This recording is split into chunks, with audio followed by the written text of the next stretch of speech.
Alright, yeah, welcome back to some more Magic Arena, and today is Brawl's Day, so we're going to be jumping on into some standard Brawl with a M21 Commander that I'm not entirely sure is all that good. It's essentially, I think, we're at that point now, I would say, where we've explored all the best commanders that are not, like, overly played. Like, I'm not playing Niv Mizzet, and I might get around to playing Nicol Bolas, but I don't know.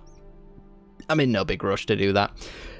But yeah, we're essentially at this point now where I'm just going to be playing subpar commanders for whatever colour. So today's subpar commander is going to be Jolrael, Mwonvuli, Recluse. 2 mana 1/2. Whenever you draw your second card each turn, create a 2/2 green cat creature token. And then for 6 mana, you can say until the end of turn, creatures you control have base power and toughness plus XX, where X is the number of cards in your hand. Do not mistake this for plus X, because it will eventually kill you if you're not careful. Activating this when you've got 0 cards in your hand will kill your entire board, for example. So you don't want to do that. So we're essentially mono green mid-range, and I'm going to be trying to leverage the draw 2 effect on Jolrael as much as possible, because it also allows her to then use the 6 mana spell reasonably well. As long as we can get it to like 3 cards in hand when we want to activate, we're going to be at least pumping our cat tokens up and our 0/0s as well. So keep in mind, like Voracious Hydra being a 0/1, you can change its base power and toughness to something like 3/3, so it'll get the +2 or +3/+2 effect kind of thing, and it'll also get its counters adding on to that as well, which is kind of cool. Same thing goes for Yorvo as well, which is a 0/0 base power and toughness, so you can turn this into a 3/3 with 4 counters on it, for example. So it'd be attacking for a 7. So yeah, we're going to be trying to draw as many cards as possible with Jolrael while also playing a nice mid-range plan. So as far as drawing cards are concerned, we've got the usual suspects that you might expect. The auto includes things like Guardian Project, and to a certain extent I would say Garruk's Uprising is also now kind of a mono-green auto-include. 3 mana, when it enters the battlefield, if you control a creature with power 4 or greater, you draw a card. It gives creatures you control trample, which is actually absurdly good in this deck. And whenever a creature with power 4 or greater enters the battlefield, you draw a card. So all of our big creatures will trigger Jolrael and make 2/2s. We also have the Great Henge as well, which should speak for itself. It's another one of those mono-green auto-includes. Whenever a non-token creature enters the battlefield, you put a counter on it, and then you get to draw a card. So we'll be making 2/2s for every creature we've got. And yeah, it's generally just a nice mid-range deck. I don't know if I want to go into too much about this. We've got Kenrith's Transformation as a little bit of removal, turning our opponent's commanders into 3/3 elks. If you ever played Brawl during the Oko days, you'll know how good this is.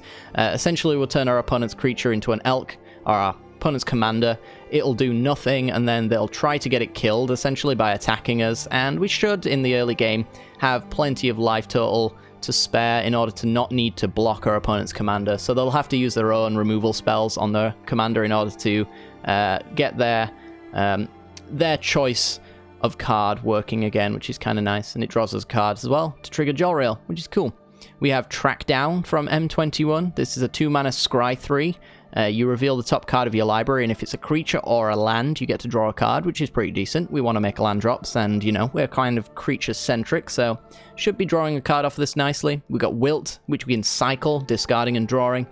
We can also use it to destroy artifacts and enchantments if it's relevant, but otherwise we can turn it into a 2/2 for 2 mana, which is not bad.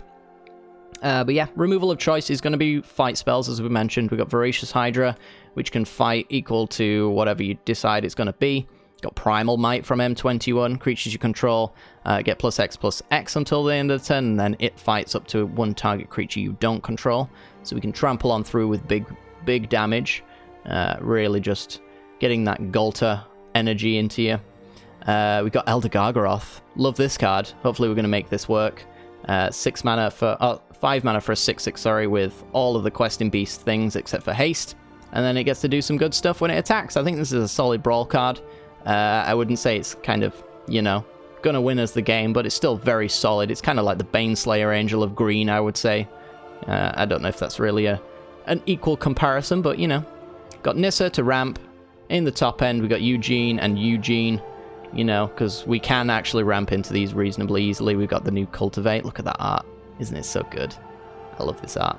But yeah, that's basically going to speak for itself. Bonder's Enclave draws a card in the mana base. Again, Can do some stuff with that. We have Animal Sanctuary in here as well, since we can put a counter on cats. We're going to be making lots of cats, so we can pay 2 and tap if we've got nothing better to do to turn our 2/2s into 3/3s, which is kind of cool. But other than that, this deck's just nice green mid-range. Hopefully we're going to go up against some interesting matchups. I don't know if this is necessarily a good commander. We're going to find out today together. But yeah, it might just be better to play with, like, Nisu Shakes the World as your commander with a Jolrael side value. Who knows? But yeah, that's what we're going to find out. If you do enjoy the content, make sure to hit that like button and subscribe. Thanks. This video is brought to you by the generous support of our wonderful patrons and channel members that you see here. If you'd like to support the channel and get access to cool content like sneak peeks, bonus videos, polls on future content, or access to a personal deck critique from myself every month, then hit the join button down below, or check out the Patreon link in the description. With all that said, let's get into the gameplay.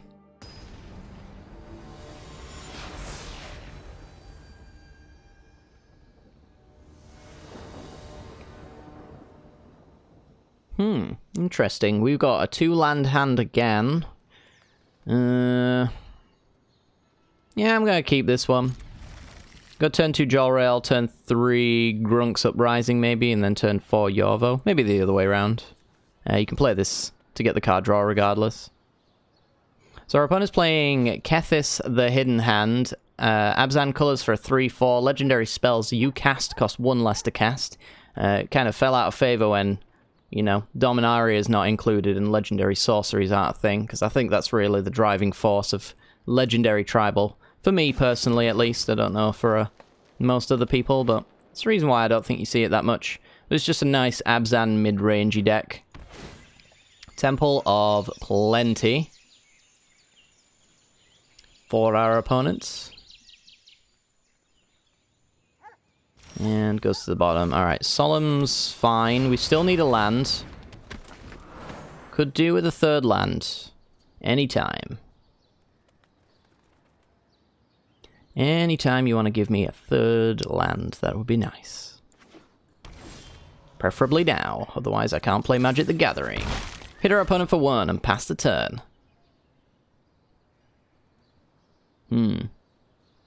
Yeah, in my test games, I just repeatedly got 2 lands. There's 24 lands in the deck, so there's absolutely no excuse whatsoever.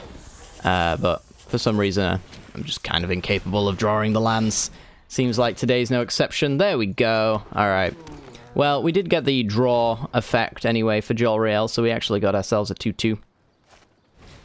Which can eventually take care of Kethis. I kind of like him where he is right now, though, with just being a 3/3 elk. So we're just going to let that happen. We'll take that damage for now.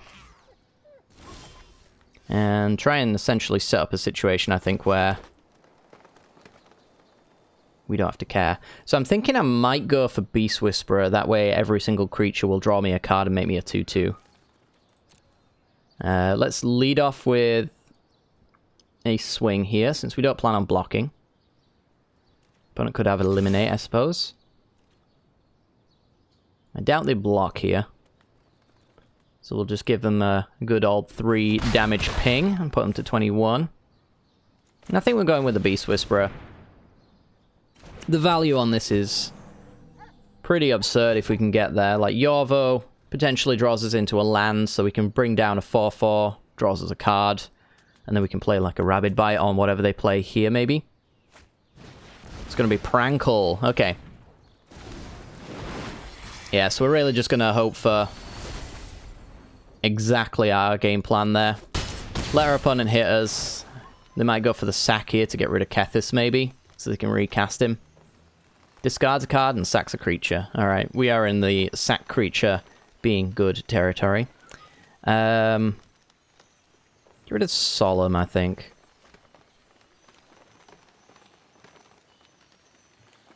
Prankle's almost certainly dead, right? You wouldn't screw us on lands this many times. Let's draw a card. We didn't get a land off the top there. And we didn't get a land off the top there either. Cool. Alright, well, we'll hit our opponent for 3. Pass the turn. We've still got the 2/2 to sacrifice to Prankle. Kethis can still hit me for 3. Longer he does nothing, the better. Opponent just gets a plains.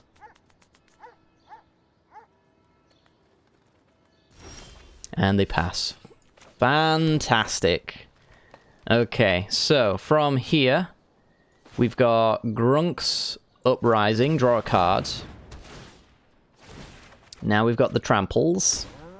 Make a 2/2, which pumps up the Yorvo. And I think we're just pushing through.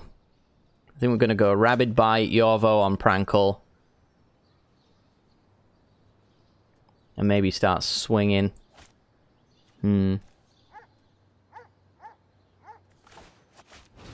Yeah, I think that's fine. We give our opponent Kethis back, but if that's all they play next turn, that's totally fine. And yeah, just get him for 5 here.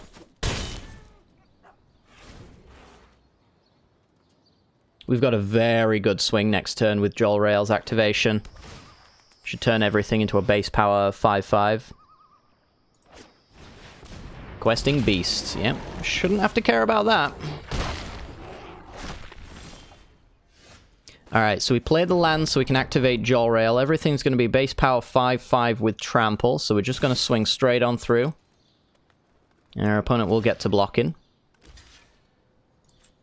And we activate. Beautiful.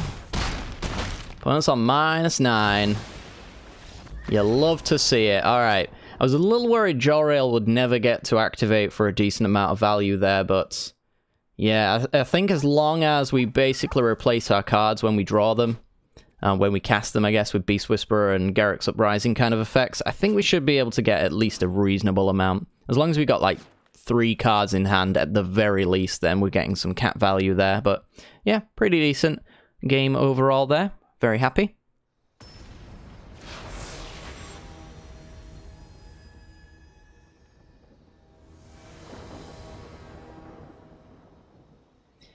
Alrighty then, let's have a look-see. I think this hand is keepable, but not by much, unfortunately. So our opponent's going to be playing Kiora, Behemoth Beckoner.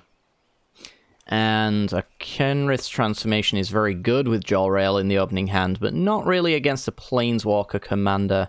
I think otherwise, though, the protection from blue here should be decent enough. And if we can find a creature that can power through whatever our opponent will follow up with on Kiora, then might be in a good space. We'll have to see. I'm sure they've got Jolrael in their deck as well. Seems pretty decent. Alright, so land and go for us. And land and go for our opponent. Okay. Ooh, Primal Might is actually pretty decent. Now that should hopefully allow us to fight through at Kiora. Probably not kill her though, but get reasonably close. We'll just go with Field of Ruin, and we'll swing through. Okay, pass the turn. Could have had a flash creature there, I suppose, but I didn't really see that being a possibility. I guess a Wildborn Preserver, maybe?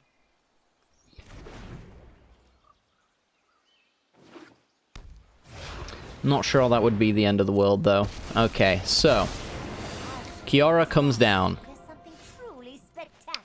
We have a Yorvo, but I think we want to go with Shifting Ceratops first, and then just hit Kiora for 1. I think a 5/4 with protection from blue that can then get pumped by up to 3 should be enough. And have Trample as well, because we can activate it. So this is where they've got 5 mana on the Kiora. We're going to go with a Nullhide Ferox. So in order to properly fight that, I have to pay the 2.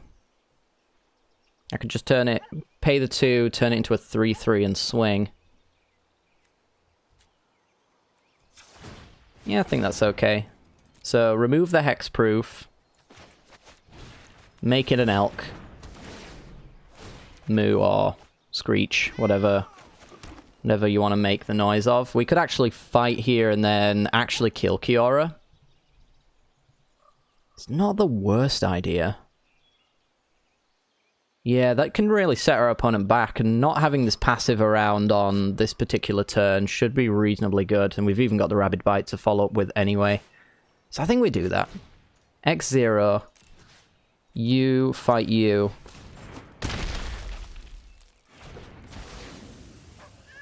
And then 6 Kiora. Send her back to the hell from whence she came. Opponent passes. Ooh, and we've even got Great Henge into Yorvo. Hopefully, anyway. They could have a Tail's End here, I suppose. This is the best time for them to counter a spell like that. Alright, well... what have they got in their hand? They don't have Tail's End. They had something they could cast. Voracious Great Shark. Why would you not counter this? That is absurd to me. Alright, well, get in for 5. He's got protection from blue, so they can't block. Get that pressure going since we're on 27. Why would you not counter the Great Henge? It's like you assume maybe they can bounce it, but I can just replay it.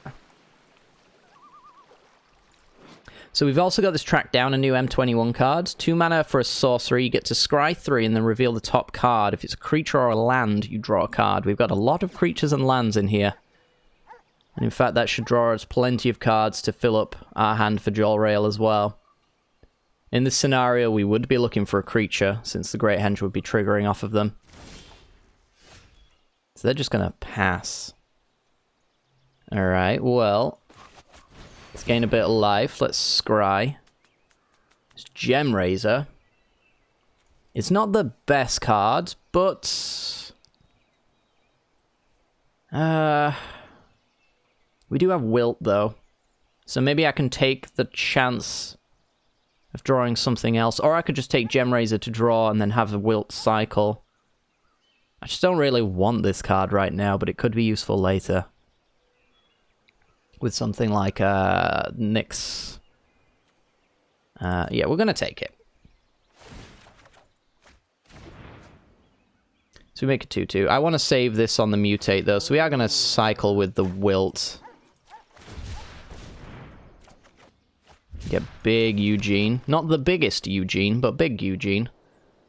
And from here, I could actually go with a Rabid Bite. Is Voracious Great Shark the best thing that we could kill? Probably not, but... it's also not the worst. Anything that could flash is either a Wildborn Preserver that can't be big enough, or it's blue and can't block the Shifting Ceratops, so... pretty happy swinging in here, and definitely swinging in with our token. Not so sure about Jolrael, though. Ooh, Nightpack Ambusher. Okay, that was the one card I wasn't thinking of. But I'll trade it off.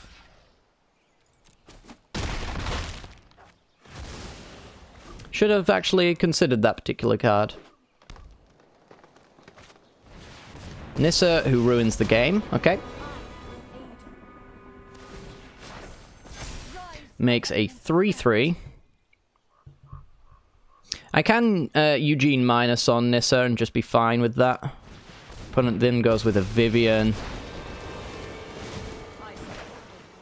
to make 3-3s. That complicates things for sure, especially when we just draw forests. Ew. We do have Field of Ruin. We can kill that forest easily enough. So Eugene kill the beast would allow us to swing in and kill the Vivian, but it would not leave us with a board state to be proud of.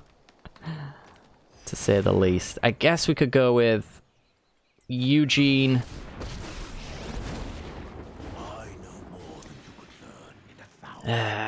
Eugene could turn one of these into a 4-4, which allows me to minus. And then I've got the blockers for the next turn. I don't think we can let Nissa live. But also Vivian's minus is not very good for us either. I feel like we can deal with Vivian's minus, but the mass amount of mana they could have here is not great. Let's mutate onto a kitty and make it a 4-4.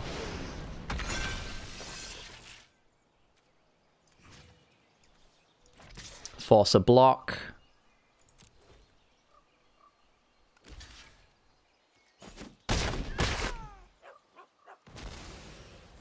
Okay, let's see what they can do. Unless they've got, like, Shifting Ceratops for haste or Questing Beast. I think we're good, and Eugene should live. I guess they've got Vivian's minus to make a 5-drop play, which would get them Questing Beast. They could definitely do that. This could also just be a... oh, they just have Questing Beast. There you go. When in doubt, know that your opponent always has Questing Beast. We will adapt to any threat. Yep, so we take 4, Eugene takes 4. Another time, Planeswalker. Cannot draw creatures to save our life, can we? At least this one draws me 4 cards, though. So that's not the worst. So let's draw 4 cards. And, I mean... we'll take the Guardian Project into Gilded Goose. Draw 2 cards. Again, not exactly the best here, but it will lead us into the best. And then we'll actually, I think, just again force our opponent to block with something here. Trading off Questing Beast is totally fine with me. Feels like an even enough trade. And now what we want to do is we want to draw a million cards to trigger Jolrael and go as wide as possible, so a Jolrael activation will win us the game. I think that's our final game plan. And having Elder Gargaroth is actually a pretty decent Brawl card, for sure.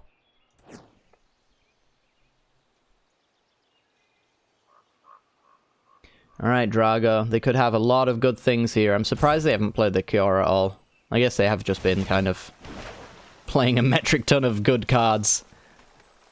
The deck is not bad. Roll-esque. That is not bad. As we have mentioned. Feline Sovereign. Okay, can turn my cats into 3/3s. Also very good. I think we'll start with that. Draw 2. Make another cat. Kogla is very nice. So if Kogla went to fight, you would be an 8/7. I would probably fight this token here. We'd be left with 2 mana left over from there. I don't... oh, we'd be a 3 mana, actually, because of the Gilded Goose, so we could go with a Cultivate maybe from there. I think that's okay. I don't really want to kill Rolesk right away. Yes, we want to do it like that. Kill you. Animal Sanctuary, okay. And let's see, we can actually bounce like Jolrael repeatedly so that we can keep drawing as well, which is nice with Kogla. Could consider keeping that up as an activated ability. Instead of maybe thinning the deck with Cultivate. I think that's probably a safer play. And from here, you only get protection from dogs, right? Yeah. And this is not a dog. Your go. Nice. Thanks. Oh, someone's upset that they're losing.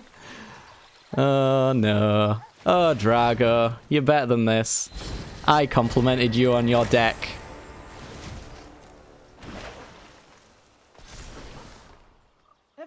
It's your go, Drago. I wish there was a My Go button. Well, apparently that wasn't worth playing. Okay. Castle Garenbrig. We will activate Garenbrig for the extra mana, just so that we can spew forth many cards onto the battlefield. I think we're just looking for, like, Garruk's Uprising at this point. Fill our hand so that Jolrael is disgustingly powerful. Let's see. Let's bounce Jolrael to my hand. See if we can go for the draw 2. We can. Beautiful, beautiful. Let's go with the Llanowar Visionary. Draw 2. Oh, draw 3, sorry. There's Garruk's Uprising, so we'll have Trample. 1 mana Stone Coil, I think, is fine. Actually, we can do 2 mana Stone Coil because of the Gilded Goose. That works for me. Let's draw 2. And then next turn, we should win the game off just the activations alone. It's a shame Reliquary Tower isn't in here. Otherwise, we could... we can get what? We've got 11 cards in our hand. You're indestructible. Yeah, I'll send it at Vivian. I mean, they'll block with Rolesk, right? Good game. Oops. Oh no, they're gonna rope me. Are they gonna rope me? Okay. I am just wasting their time. Good. Good, good. Alright. Discard forest, forest, forest, forest. Next turn we Garruk's Uprising, draw a card, swing with +7/+7 on our creatures with trample. Something like that. Or 7/7 baseline, sorry, it's not +7/+7. It's a very, very specific thing you've got to remember. As you can sometimes get people using Jolrael with 0 cards in their hands, assuming that it has, like, just +X/+X instead of changing it to baseline. Or you can even have them doing, like, they have 1 card in hand, they think they can make their 2/2s into 3/3s by that, and it actually turns them into 1/1s and they get nothing done. Alright, Kefnet. Cavalier of Gales. And I think that puts them at dead. I think we could go for an early GG here.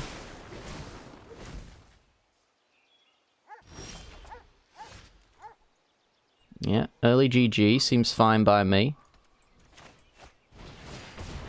Let's have Trample, draw a card. Let's see, 6. Yeah, let's just activate Jolrael right now. And send it to our opponent. Sweet. That's a lot of damage.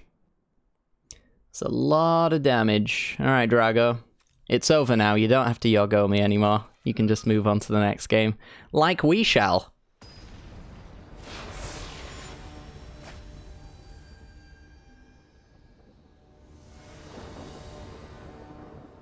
Okay, we're in, and this actually seems like a pretty decent hand. We got the turn 2 Jolrael, and then after that is Mazemind Tome to start drawing cards. We could see our opponent removing some stuff, because they are playing in Jund colours. But other than that, I think you can't really take up a hand like this and feel too bad about it. So, land go. Our opponent's playing Korvold Fakehurst King, a pretty mediocre, all things considered, kind of commander, sorry. I think we are going to go with Jolrael straight away, just in case we draw like Llanowar Visionary off the top. So Korvold is a 5-mana 4/4. When it enters the battlefield or attacks, you sacrifice a permanent, and when you sacrifice a permanent, you put a counter on Korvold and draw a card. So essentially... Ooh, Salvager. Okay. And then I'm going to sack it to put a land back in your hand. Fair enough. Essentially, when it comes to Korvold, it very much relies on being able to repeatedly replay Korvold and have him out for many turns. And if you can just repeatedly kill him, then he's actually not much of an issue. As it currently stands, he's a little bit of an issue, since they can cast him here, but they would sack like a Forest or a Paradise Druid. So if I had the removal in this situation, they would be in a lot of trouble. So we're just going to ramp up essentially to Eugene Minus, I think, to get rid of him. We're going to do some scrying as well. And we definitely do not need more lands. Cultivate is what the kids would call more lands. But I think that's okay, because it leads us straight into Eugene. I think that's better than drawing cards, so we're going to go with the Cultivate. Forest, Forest. 1 into play, 1 into hand. And pass the turn. Yeah, I mean, we're just essentially losing Korvold. Losing Eugene to kill Korvold, but that's not the worst thing in the world. They've only got 4 mana to play with right now.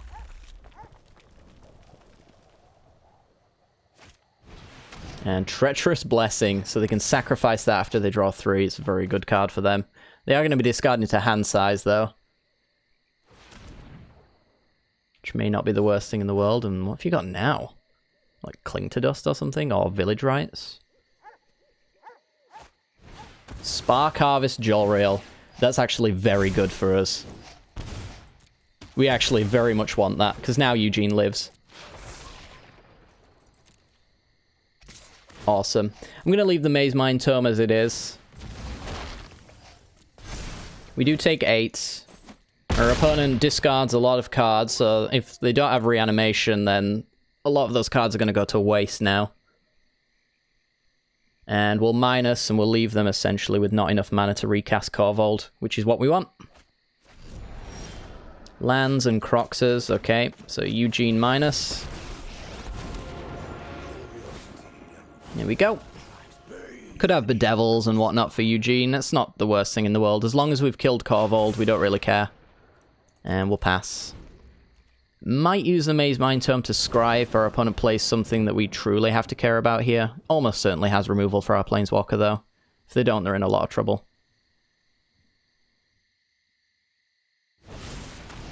Yep, okay. Just a Murderous Rider.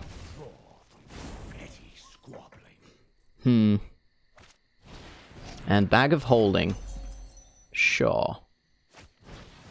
And Witch's Oven for cat combo. Of course. It's basically an auto-include. You can't blame them for putting it in, to be honest. Ooh, Kenrith's Transformation. Turn Korvold into an elk. Love to see it. Alright, I think we're just going to go with Jolrael here, and then draw a card with the Maze Mind Tome. Get our guaranteed value. Scavenging Ooze is very good for Croxer. Maybe get that down next turn. They could cast it right now, though. And if they did, what would we do about that? Gargaroth, Rabid Bite. I imagine would be our play.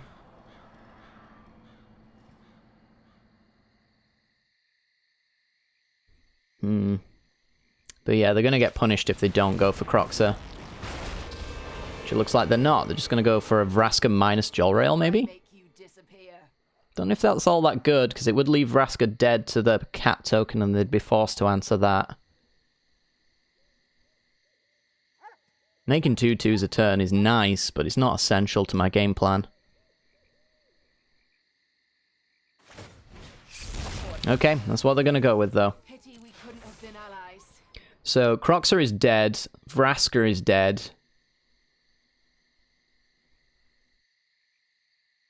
Presumably Vraska is dead. Yep, Vraska is dead. Okay. So, let's kill Vraska. Play Scavenging Ooze. Just gonna immediately, before we get screwed over by something along the way, I'm just gonna make sure that Croxer never comes back. Goodbye, Croxer. You have been consumed. And I think maybe we go with a Feline Sovereign here.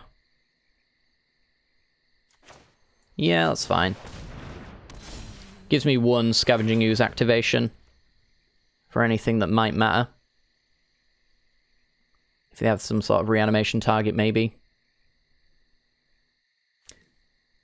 Like a, I don't know, like a Command the Dreadhorde or something. Just going to go with the Golden Egg. They want to set up essentially a Korvold, which we're going to punish pretty easily since we have the removal, and we also have pseudo removal. Good enough removal, let's call it. And a Wicked Wolf. Not a dog, by the way. So I'm going to go after the Scavenging Ooze. But they don't... Oh, they do have food because they've got the Guild Globes and the... Oh, the Golden Egg, sorry. So they can make that a 4/4. They're essentially forced to do that. So I'm just going to eat something out of their graveyard. Let's see. What do we want? Just go after Vraska, maybe.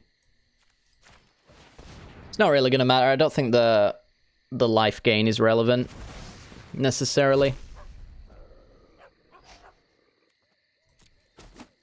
Goodbye, Ooze.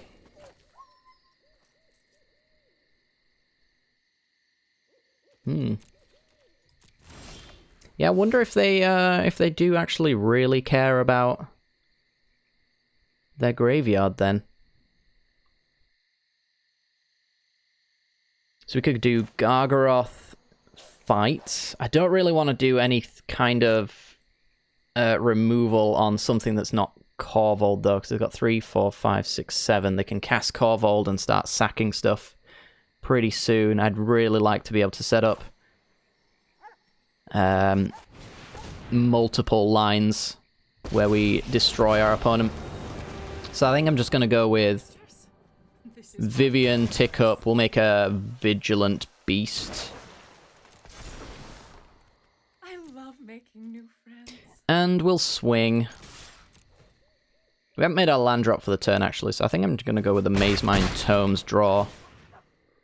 Also, we get to destroy up to one target artifact or enchantment, so let's get rid of Witch's Oven. Forgot about that little piece of tech. Gonna sack the wolf. Love to see it. Alright, we will draw, because I don't think I made my land drop. We haven't. Okay.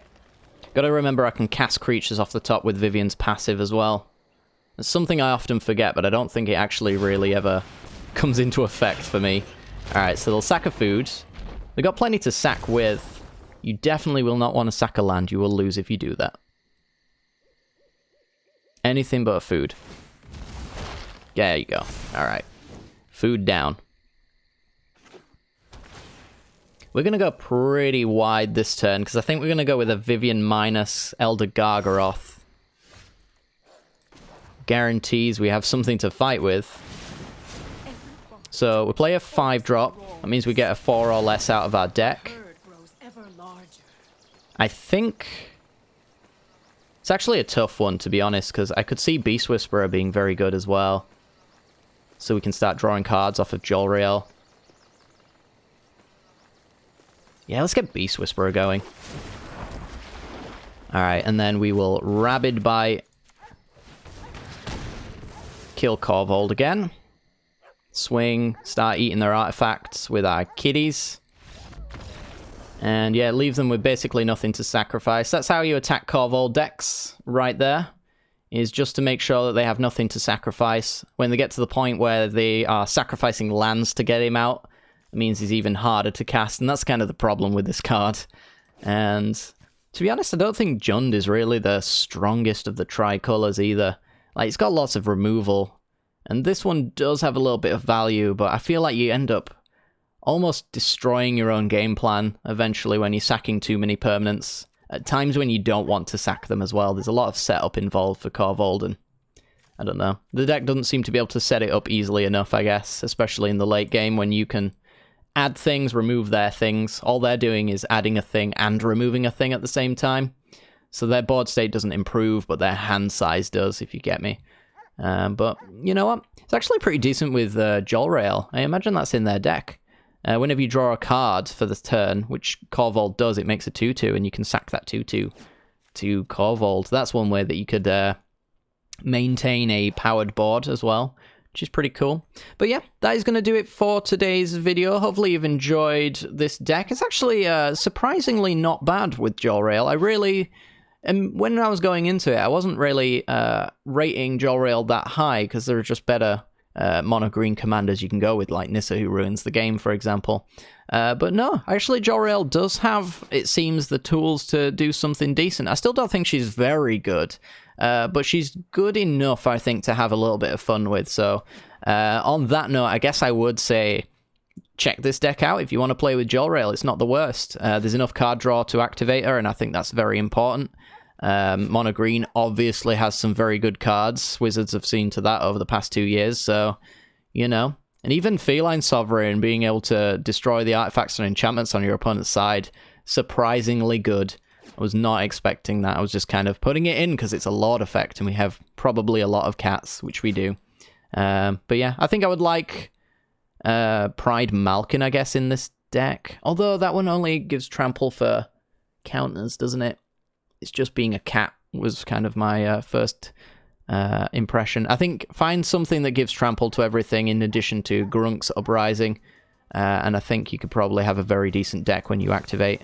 But yeah, hope you've enjoyed. If you have, like and subscribe, and I'll see you all later down the line for some more Magic Brawl.